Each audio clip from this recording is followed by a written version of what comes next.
Moi, il y a des pensées en moi.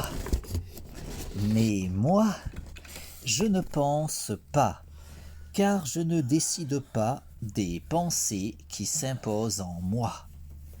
Ces pensées me traversent, je les ressens, je les exprime, mais je ne décide pas de ces pensées qui s'imposent en moi.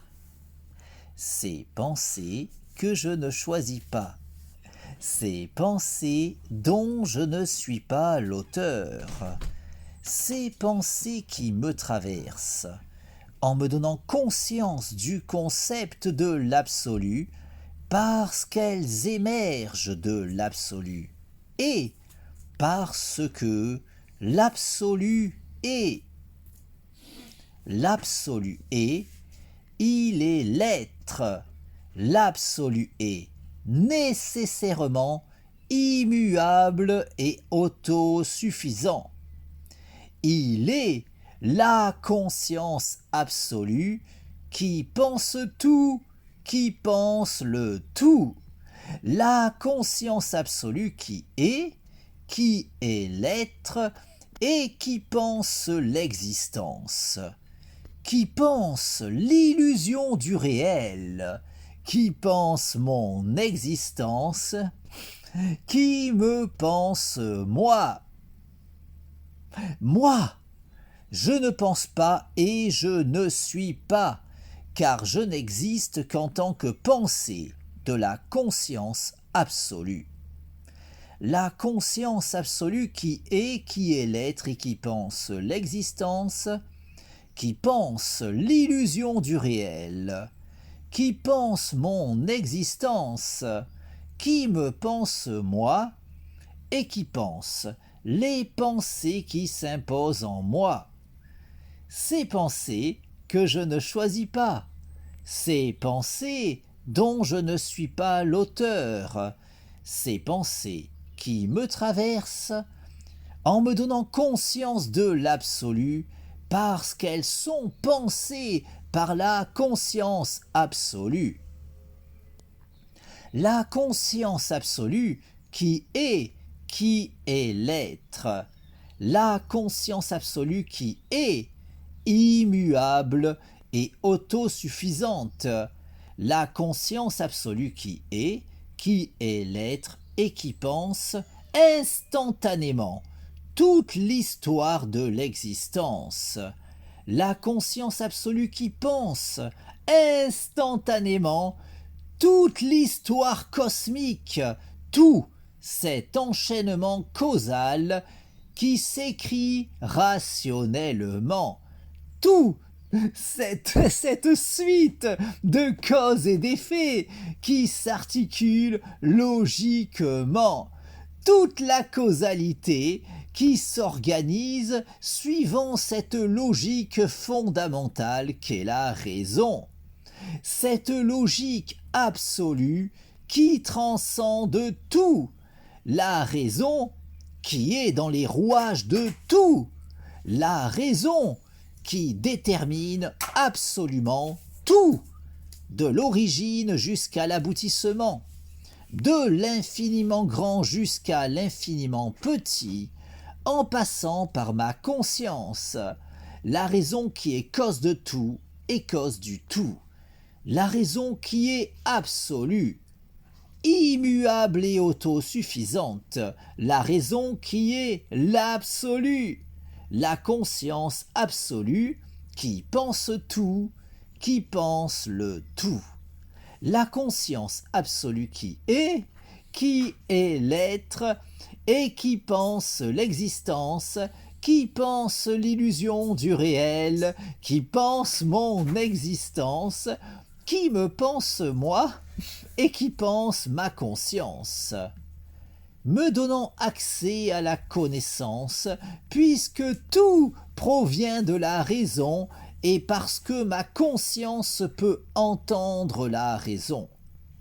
Un entendement pouvant être optimisé en se disciplinant à s'appliquer à cultiver cette harmonisation entre la psyché et la raison qu'est le raisonnement, au point qu'en dépit des limites évidentes de mon entendement personnel, tant que je m'appliquerai à m'investir dans le perfectionnement de mon aptitude personnelle d'écoute de la raison, je pourrai assurément continuer d'en apprendre toujours davantage, surtout en étant assuré de pouvoir indéfiniment aller toujours plus loin, encore plus loin, sur la voie de la vérité qui est absolue.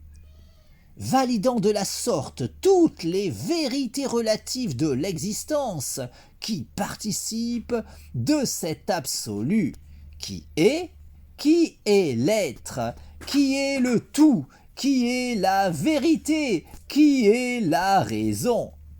Cause de tout, cause du tout et cause de soi, la raison qui est absolue, immuable et autosuffisante, la raison qui est l'absolu, la conscience absolue, qui pense tout, qui pense le tout, la conscience absolue qui est l'être, et qui pense l'existence, qui n'a nulle autre raison d'exister que l'évidence absolument logique pour la conscience absolue, de logiquement penser absolument tout.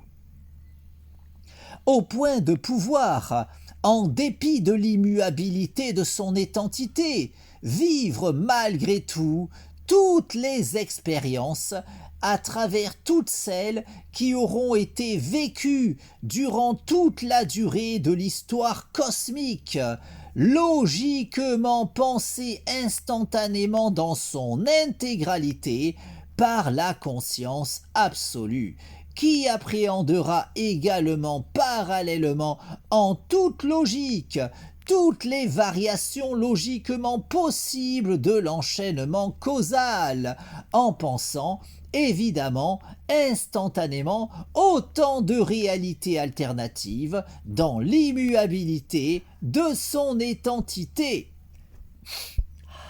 De sorte que la conscience absolue qui est, malgré l'immuabilité de son identité, vit tout de même toutes les expériences possibles en pensant instantanément tout l'enchaînement causal, avec toutes les variations logiquement envisageables de ce dernier, pour autant de réalités alternatives, se devant logiquement d'exister autant que la nôtre au sein de cette conscience absolue qui pense, en toute logique, absolument tout.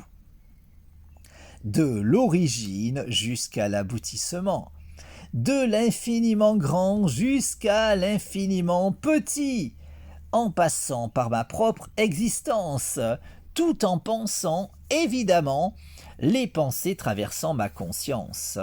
Ces pensées qui s'imposent en moi sans que je ne puisse décider de leur teneur, ces pensées que je perçois et partage sans pouvoir rationnellement les considérer véritablement miennes, ces pensées qui me traversent en me donnant conscience de l'absolu parce qu'elles sont pensées par la conscience absolue qui est et qui pense l'existence, qui pense l'illusion du réel, qui pense mon existence, qui me pense moi et qui pense les pensées qui s'imposent en moi, en comprenant nécessairement toutes les idées émergeant de ces pensées qui me traversent, dont, évidemment, tous les mondes imaginaires pouvant émerger de ces pensées dont je ne suis pas l'auteur.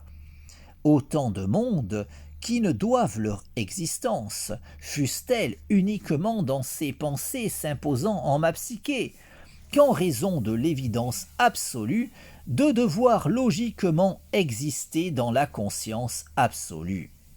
Puisqu'au vu de son statut, cette dernière ne saurait manquer de penser quoi que ce soit, au point qu'en raison de son absolutisme, cette conscience qui est, en toute logique, la seule et unique véritable conscience qui, étant absolue, pensera logiquement tout, de l'origine jusqu'à l'aboutissement, de l'infiniment grand jusqu'à l'infiniment petit, en passant par ma conscience, en comprenant, évidemment, les pensées s'imposant en cette dernière, y compris, en toute logique, tout monde imaginaire pouvant émerger de ces pensées que je ne choisis pas. Autant de mondes qui, en conséquence, ne sauraient logiquement être moins réel que celui dans lequel j'évolue. Un monde n'existant, en vérité, qu'en tant que pensée de la conscience absolue, tout comme les mondes imaginaires peuplant ces pensées, traversant ma psyché. Des pensées logiquement pensées par la conscience absolue, qui, en toute logique, pense évidemment tout. La conscience absolue qui est, tout en étant l'être à elle toute seule, et tout en étant également, en raison de son absolutisme, en toute logique, immuable et autosuffisante, au point de vivre toutes les expériences possibles et imaginables en pensant instantanément toute l'histoire cosmique, avec toutes les variations logiquement envisageables de la causalité, en vivant les expériences de toutes les formes de vie qui se devront nécessairement d'exister au cours de ce devenir instantanément pensé dans son intégralité par la conscience absolue qui, malgré l'immuabilité de son identité, peut ainsi vivre toutes les expériences en pensant notamment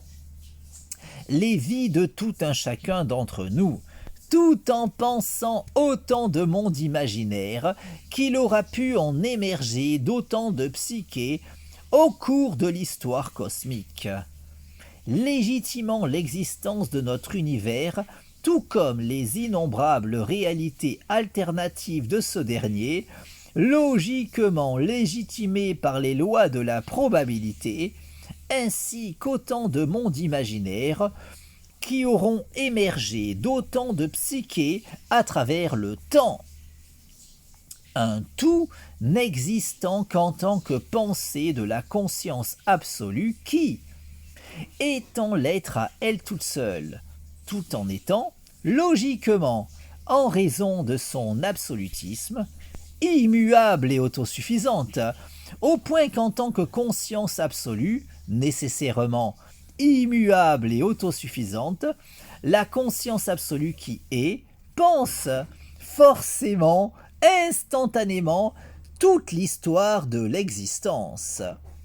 Cette illusion du réel qui n'a nulle autre raison d'exister qu'en tant que pensée de la conscience absolue qui, en tant que telle, ne saurait manquer de penser quoi que ce soit, au point que la conscience absolue qui est, dans l'immuabilité de son identité, vit tout de même toutes les expériences possibles et imaginables en pensant instantanément absolument tout, avec autant de mondes parallèles au nôtre qu'il pourra y avoir dans les imaginaires, d'autant de psychés à travers l'univers, tout comme autant de réalités alternatives à ce dernier qui pourront se montrer logiquement probables selon les lois de la probabilité pour cet enchaînement causal qui écrit notre histoire.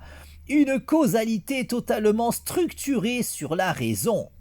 Cette logique fondamentale qui détermine tout, de l'origine jusqu'à l'aboutissement, de l'infiniment grand jusqu'à l'infiniment petit, en passant par ma conscience, tout en me donnant conscience de cette logique absolue. D'où ma propension à pouvoir évoluer vers la connaissance, puisqu'évoluant personnellement dans un monde totalement fondé sur la raison, tout en étant personnellement capable de percevoir la raison. car c'est uniquement pour cela que le monde m'est connaissable, puisque tout repose fondamentalement sur la raison, et parce que ma conscience peut entendre la raison. Cette logique absolue qui, à l'opposé de cet avis trop souvent soutenu, ne saurait souffrir la moindre limite, de sorte qu'il ne saurait y avoir la moindre question pouvant échapper à ses lumières, puisqu'en raison de son statut de brique fondamentale de l'enchaînement causal, étant le moteur fondamental de la causalité, le rouage essentiel de cette suite de causes et d'effets écrivant l'histoire cosmique, la raison est, en toute logique, ce qui détermine absolument tout.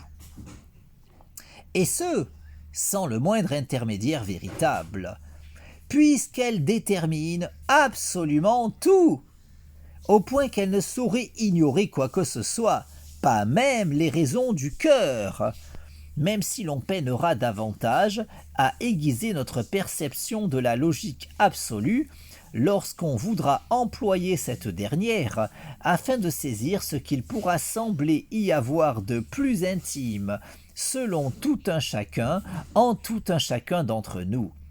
Des limites à notre entendement qui, bien que bien malaisées à surpasser, ne sauraient témoigner des supposées limites de la raison que trop de personnes s'obstinent à présupposer la concernant. Puisqu'étant dans les rouages de tout, cette logique fondamentale qui détermine absolument tout, jouit logiquement de la connaissance de tout.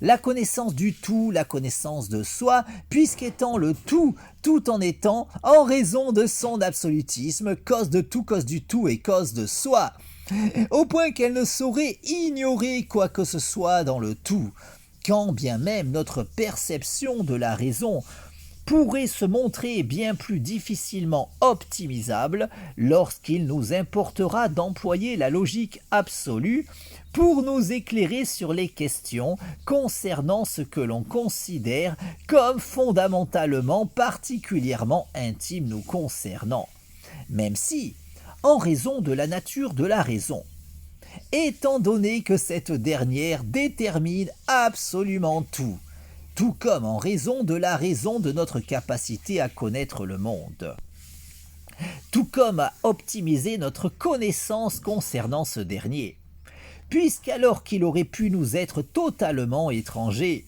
quand bien même le fait que le monde nous soit connaissable ait tendance à se trouver considéré comme un acquis allant de soi, au point qu'il est peu courant de s'interroger sur les raisons expliquant cette connaissabilité du monde à notre égard, alors qu'en s'arrêtant sur la question, on pourrait déjà reconnaître qu'il n'allait pas forcément de soi que le monde nous soit connaissable, puisqu'en vérité, notre environnement aurait pu échapper totalement à notre entendement, de sorte qu'il convient, dans une démarche philosophique se voulant des plus objectives, de s'interroger sur notre propension à pouvoir saisir intellectuellement le monde dans lequel nous vivons, en constatant que bien qu'il aurait pu se révéler aussi bien totalement insaisissable à notre intellect, le fait qu'il en soit tout autrement ne s'explique pas immédiatement, alors qu'après avoir saisi le rôle de la raison, notre entendement saisira les raisons de notre aptitude à pouvoir saisir intellectuellement notre environnement, puisqu'en vérité, en toute logique, nous évoluons dans un monde qui nous est connaissable pour la simple et unique raison suffisante qu'il repose fondamentalement sur la raison et parce que nous bénéficions tout un chacun de la capacité d'entendre la raison. Au point que ce sera uniquement en s'appliquant à cultiver cet entendement que l'on pourra potentiellement en connaître toujours davantage sur tout. Puisqu'en raison de son absolutisme, la raison ne saurait souffrir la moindre limite, de sorte qu'il ne saurait y avoir aucun moyen d'accéder à la connaissance au moyen de quoi que ce soit d'autre que la raison. Au point que, quoi qu'il en soit, quelles que soient les limites de notre aptitude d'écoute de la raison. Ce sera seulement en se disciplinant à s'appliquer à cultiver cet entendement que l'on pourra théoriquement continuer de progresser vers la connaissance. Aussi, tout en évoluant dans cet enchaînement causal totalement fondé sur la raison, grâce à mon aptitude d'écoute de cette logique fondamentale, mon entendement m'a conduit à trouver le sens de la raison qui m'entraîne dans cette illusion du réel qu'est l'existence. J'ai trouvé le sens de la raison qui m'entraîne à chaque pas sur le devant de la scène. J'ai trouvé le sens de la vie que je mène et je l'aime. J'ai trouvé le sens de la raison qui m'entraîne à chaque pas sur le devant de la scène. J'ai trouvé le sens de la vie que je mène et je l'aime. De sens en contresens, on se perd toujours quand on fait pas les choses avec un peu d'amour. C'est peut-être lui qui rend notre ambition fascinante. Il est dans ma voix, c'est pour ça que je chante. J'ai trouvé le sens de la raison qui m'entraîne à chaque pas sur le devant de la scène. J'ai trouvé le sens de la vie que je mène et je l'aime. J'ai trouvé le sens de la raison qui m'entraîne à chaque pas sur le devant de la scène. J'ai trouvé le sens de la vie que je mène et je l'aime.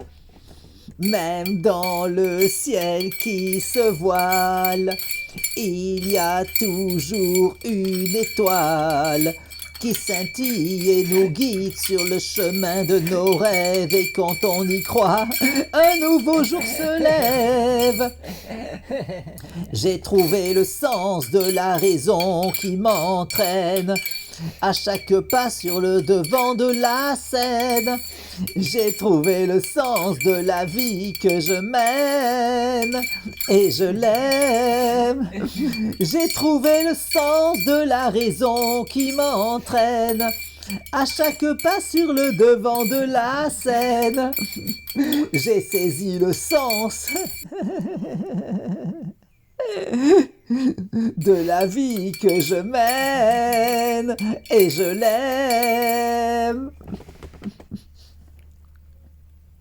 De sorte qu'ayant à présent trouvé le sens de la raison qui m'entraîne, dans cette causalité fondamentalement structurée sur la raison, j'en suis arrivé à pouvoir jouir de la lucidité suffisante au point de pouvoir faire cette expérience de rêve lucide dans ce rêve qu'est l'existence, de façon à pouvoir décider de mon existence. Car, de même qu'en prenant conscience de mon rêve, je peux faire l'expérience de rêve lucide lors du sommeil paradoxal de façon à pouvoir décider de mon expérience onirique, ma lucidité de l'illusion du réel me permet de pouvoir faire cette expérience de rêve lucide dans ce rêve qu'est l'existence, de façon à pouvoir décider de mon existence. De sorte qu'ayant pris conscience de l'illusion du réel, je me trouve à présent en condition de pouvoir faire cette expérience de rêve lucide dans ce rêve qu'est l'existence, de façon à pouvoir décider de mon existence.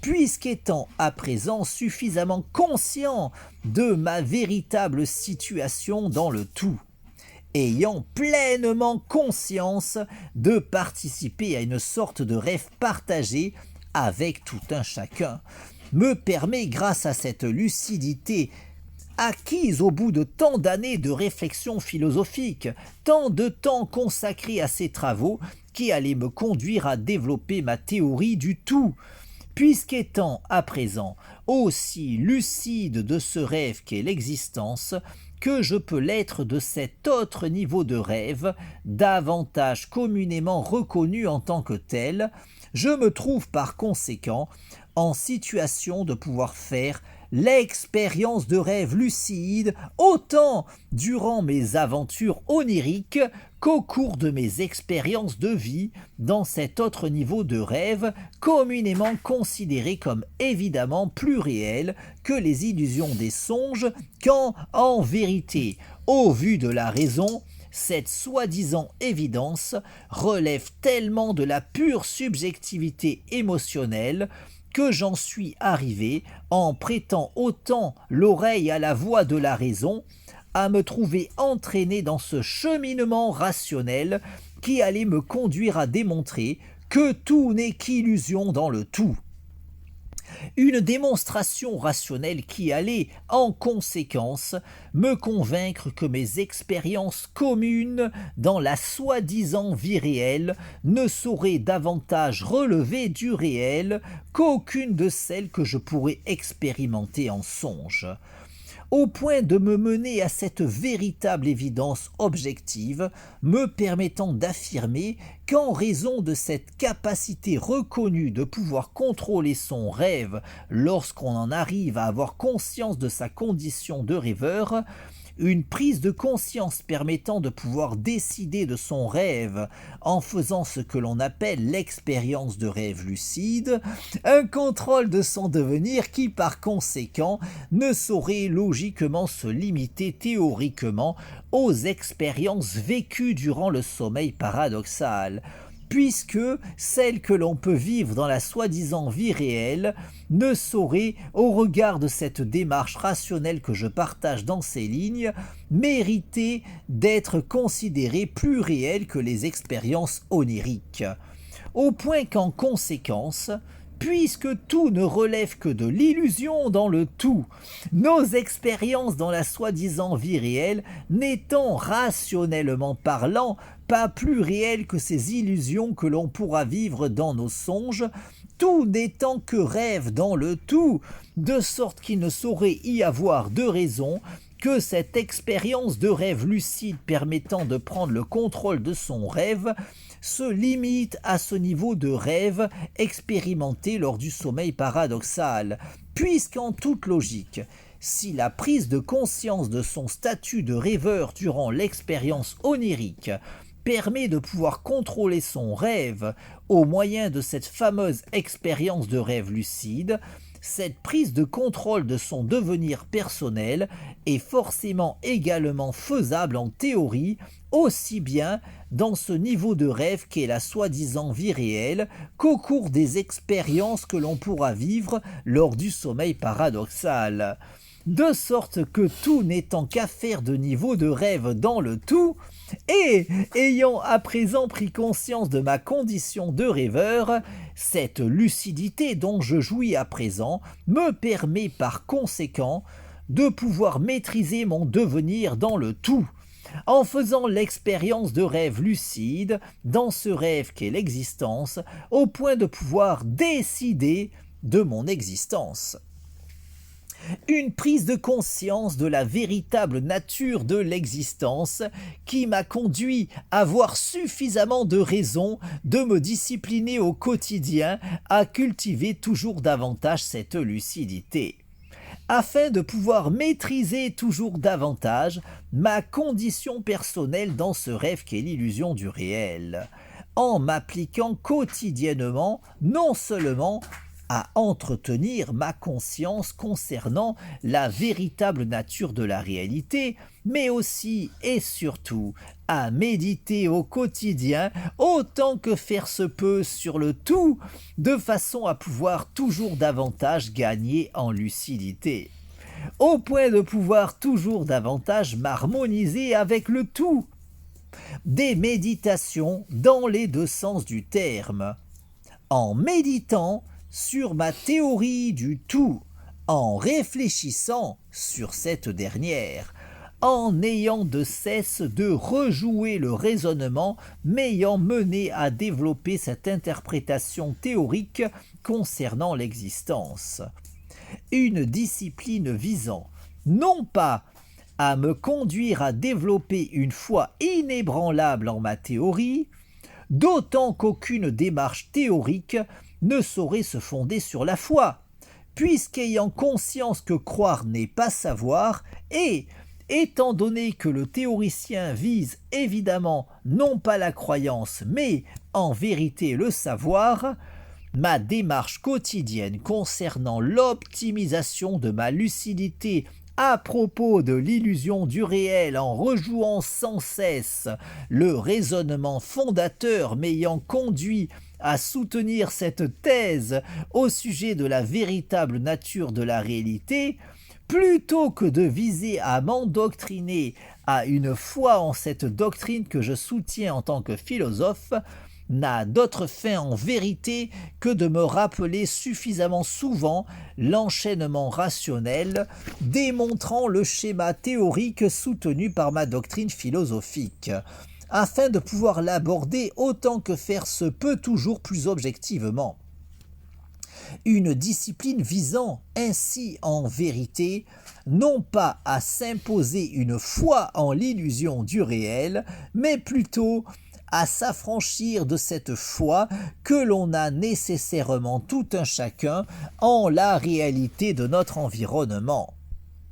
Une foi tellement ancrée dans nos psychés qu'elle n'aura de cesse de nous conduire à rejeter émotionnellement ma théorie concernant la véritable nature de la réalité.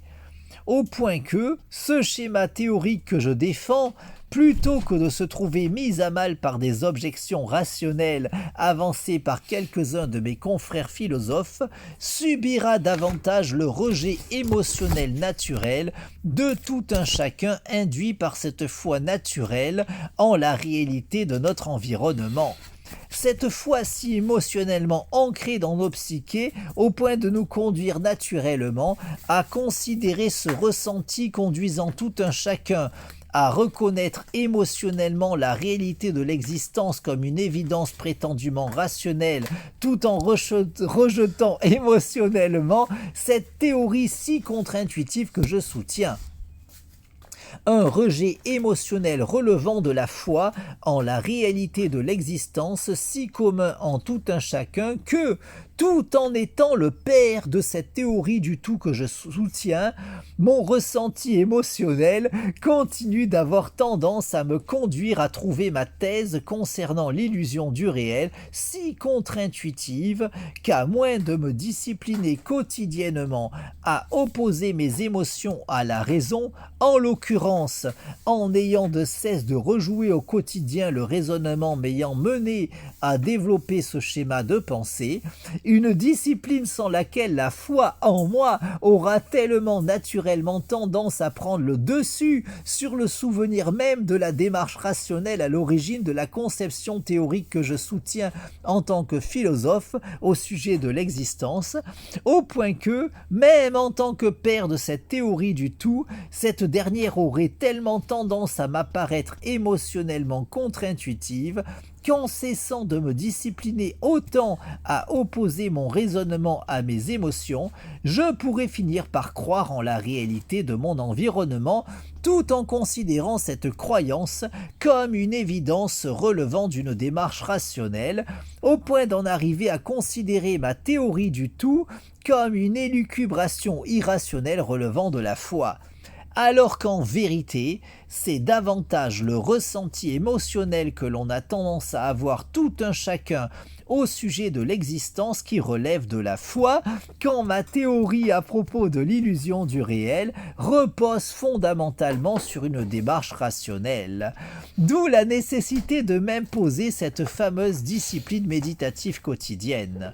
Des méditations dans les deux sens du terme.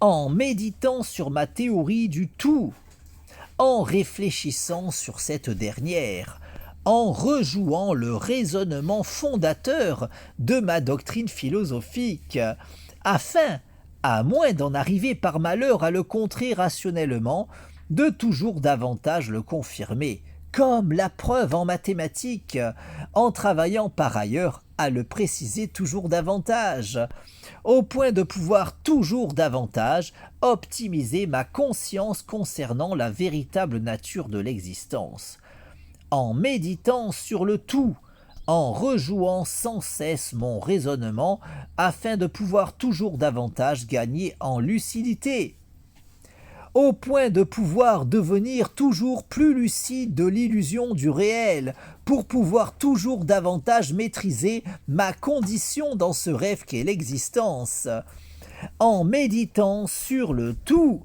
des méditations dans l'entendement plus communément usité, en me concentrant sur le tout, en visualisant mes objectifs dans la causalité, en méditant sur le tout, en n'ayant de cesse de rejouer mon raisonnement, tout en me concentrant sur le tout, au point de pouvoir raisonner toujours davantage avec tout, entrer toujours davantage en résonance avec toute chose, m'harmoniser toujours davantage avec le tout, résonnant toujours davantage avec tout, en optimisant toujours davantage ma connexion au tout, de façon à optimiser mon harmonisation avec tout, au point de pouvoir poursuivre mon évolution toujours plus loin, encore plus loin, sur la voie de l'ascension, optimisant ma maîtrise de la force du tout, dans un cheminement sans fin sur le chemin de la raison, en cultivant toujours davantage ma lucidité afin de maîtriser toujours davantage mon devenir au moyen de l'action de ma volonté sur la causalité. Cet enchaînement causal dans lequel la succession de causes et d'effets s'organise suivant cette logique absolue qu'est la raison. La raison qui est cause de tout, cause du tout et cause de soi. La raison qui est absolue. La raison qui est l'absolu, nécessairement sans limite, immuable et autosuffisante, nécessairement consciente. La conscience absolue qui est et qui pense l'existence. La conscience absolue qui pense tout, qui pense le tout. La conscience absolue qui pense instantanément toute l'histoire de l'existence qui s'organise suivant la raison. La conscience absolue qui est l'être et qui pense l'existence, qui pense mon existence et qui pense ma conscience, me donnant conscience de l'absolu, parce que ma conscience n'existe qu'en tant que pensée de la conscience absolue qui est et qui pense l'existence, qui me pense moi et qui pense ces pensées qui s'imposent en moi. Un contrôle que je pourrais optimiser toujours davantage en n'ayant nulle autre limite que celle que je voudrais bien m'imposer.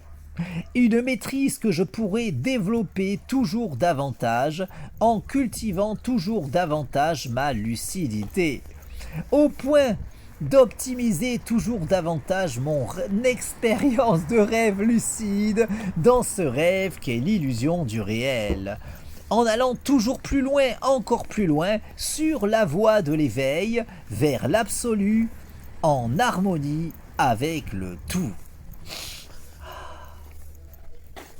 La nuit, je me couche en décidant de mon rêve. Le matin, je me lève en décidant de mon rêve, dans ce rêve qu'est l'illusion du réel.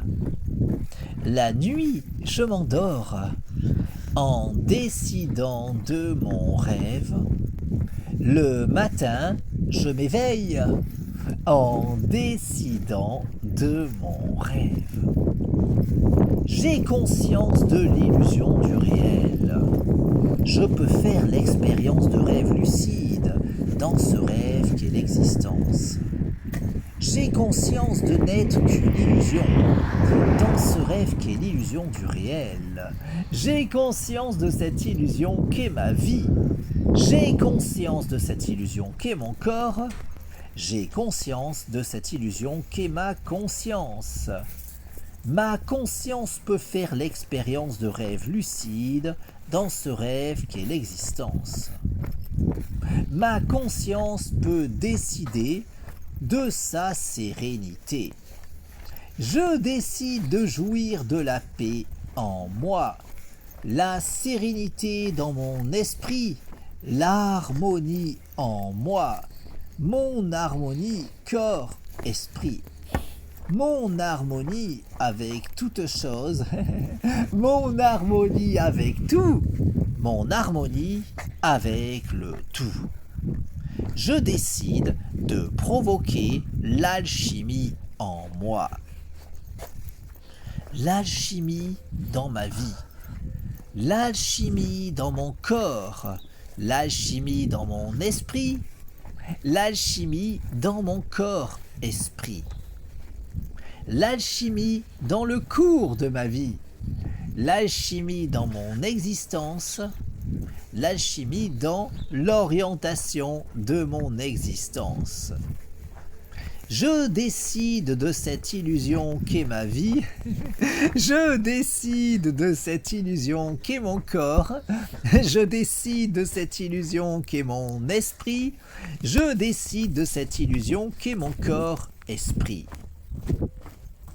Je décide du cours de ma vie.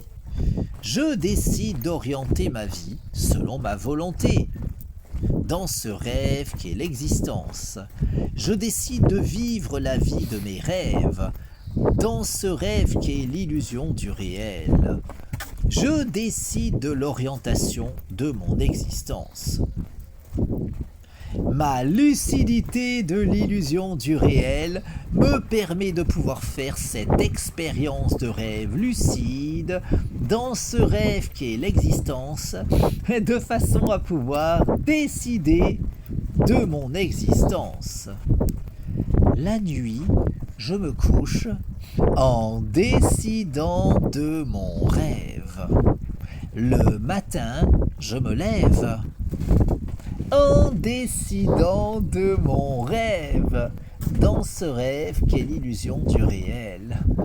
La nuit, je m'endors en décidant de mon rêve. Le matin, je m'éveille en décidant de mon rêve. Ma lucidité de l'illusion du réel me permet de pouvoir faire l'expérience de rêve lucide dans ce rêve qu'est l'existence, de façon à pouvoir évoluer sur le chemin de l'accomplissement de mon moi.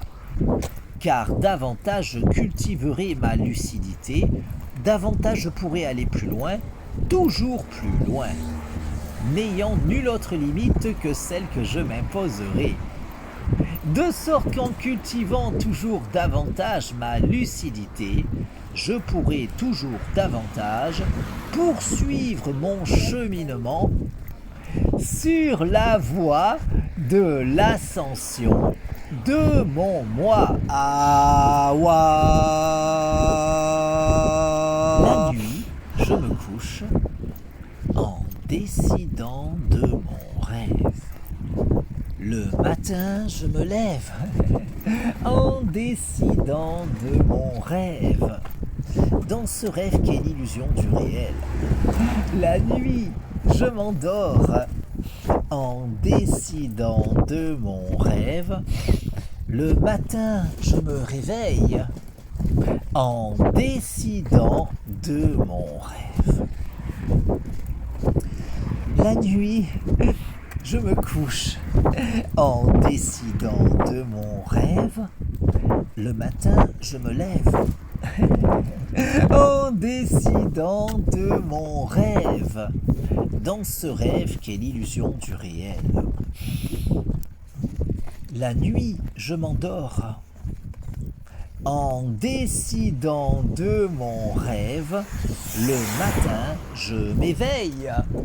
En décidant de mon rêve.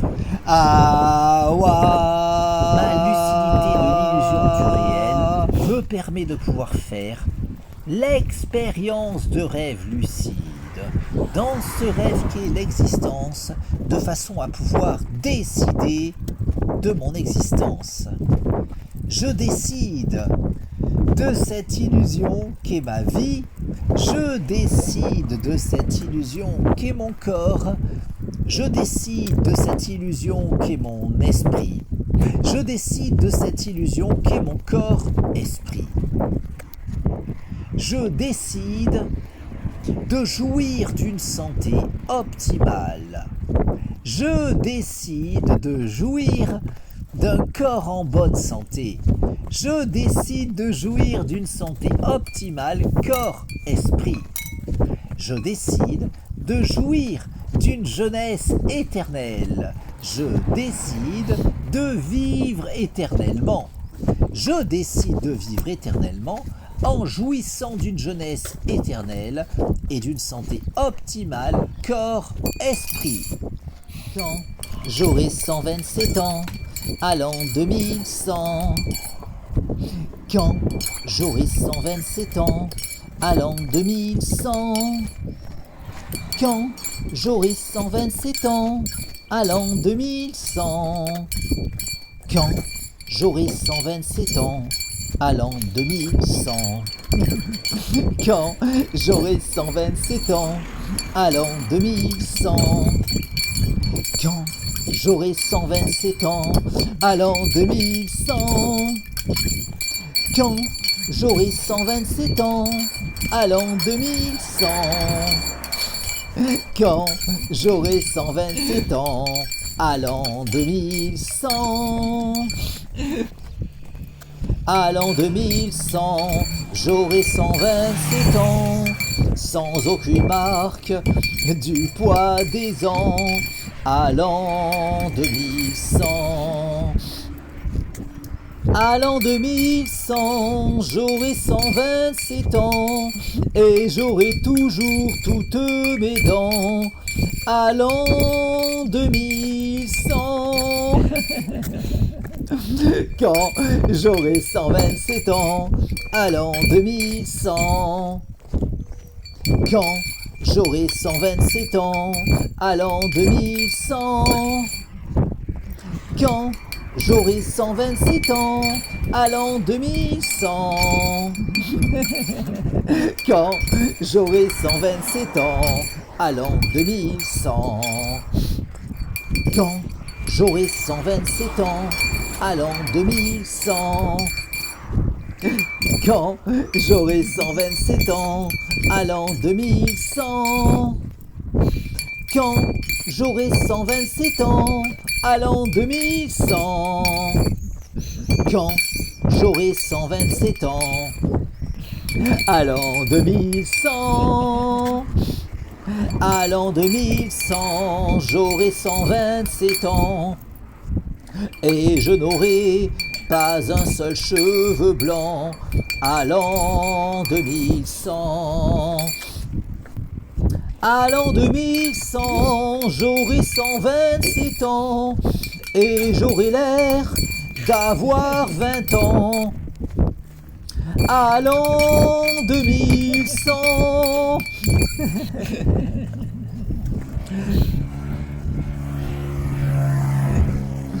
Quand j'aurai 127 ans, à l'an 2100. Et quand j'aurai 127 ans, à l'an 2100. Quand j'aurai 127 ans, à l'an 2100. Quand j'aurai 127 ans, à l'an 2100. Quand j'aurai 127 ans, à l'an 2100. Quand j'aurai 127 ans, à l'an 2100. Quand j'aurai 127 ans, à l'an 2100. quand j'aurai 127 ans, à l'an 2100. La lucidité de l'illusion du réel me permet de pouvoir faire l'expérience des rêves lucides dans ce rêve qui est l'existence, de façon à pouvoir décider de mon existence. La nuit, je me couche en décidant de mon rêve. Le matin, je me lève en décidant de mon rêve. Dans ce rêve qu'est l'illusion du réel. La nuit, je m'endors en décidant de mon rêve. Le matin, je m'éveille en décidant de mon rêve. Ma lucidité de l'illusion du réel me permet de pouvoir faire l'expérience de rêve lucide dans ce rêve qui est l'existence, de façon à pouvoir évoluer sur la voie de l'ascension de mon moi.